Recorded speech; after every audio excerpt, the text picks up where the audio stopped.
My name's Tom Martin. I live in Franklin, and I've been at not all, but most of the presentations here at PoemCity in Montpelier.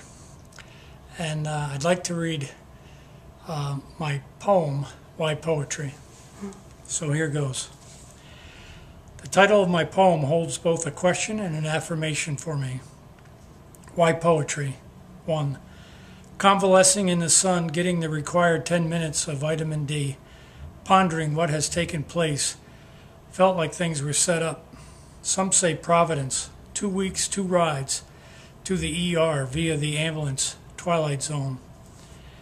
Days spent as in DAZE, doped on painkillers, muscle relaxers, and an antidepressant for sleep.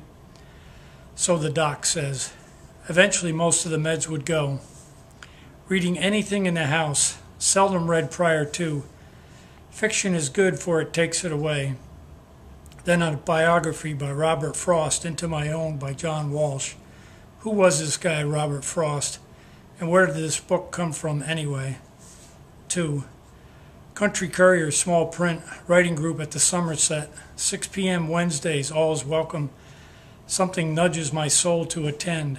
Like my father, steadying and pushing me for my first solo bike ride. You'll be okay. Short stories led to impulse poetry, all kinds of drafts, some of rhyme, perhaps drivel, maybe not, mostly scratched out by pen, for the pen provides the best feedback anyway. An ocean riptide pulls one out to deeper waters when swimming. Literary and poetry waves continue to invite, then without warning pull me in. Yet the question just keeps on coming. Why? Raised a family, did my best. Built our own home in '97. Seems like the shoulder was always pushing to get the wagon unstuck. Stood tall to the challenges whatsoever they were. All these years, life ain't easy. 23 years plugging the jug sober, 29 years for large corporate. Little to none sick time now benched. Why was there not an earlier writing start? 3.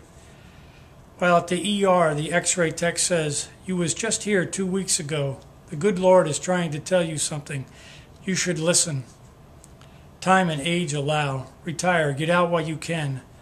Rumor has it that the company has been cutting deals with the devil and is heading to hell in a handbasket anyway. Don't miss it a bit. Vermont Humanities Council, Restless Spirit by Natalie Bobber. Read book in its entirety. Was prepared for discussion in a library of all places.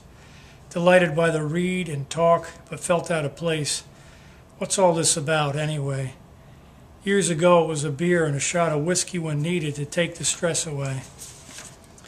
Deservedly so after hard labor's end. Now reading, writing, and poetry. My, how things have changed. Please don't tell the buds. They won't understand. 4. Poetry shared, offered right here at Cold Hollow. Wow. Takes much courage to attend.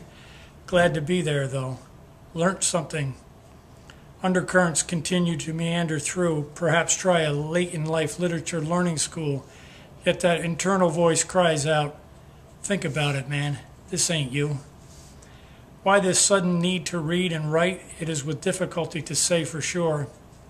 But somehow feelings get felt, and within a healing and hope takes place from all that's gone down, and that it's okay just to be.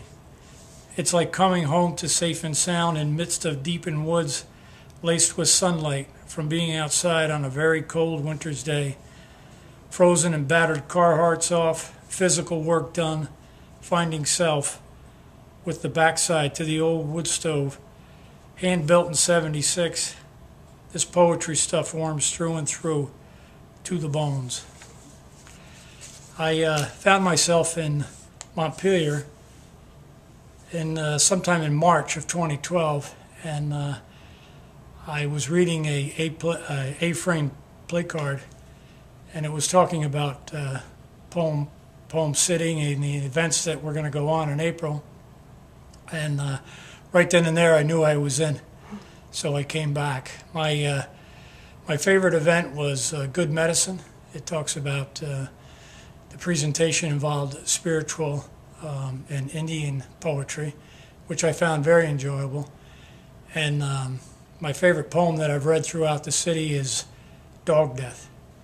And it's been a tremendous pleasure to be in Montpelier here for the month of April, and I think the folks that have put this together have done a great job. So that's it for me. Thank you.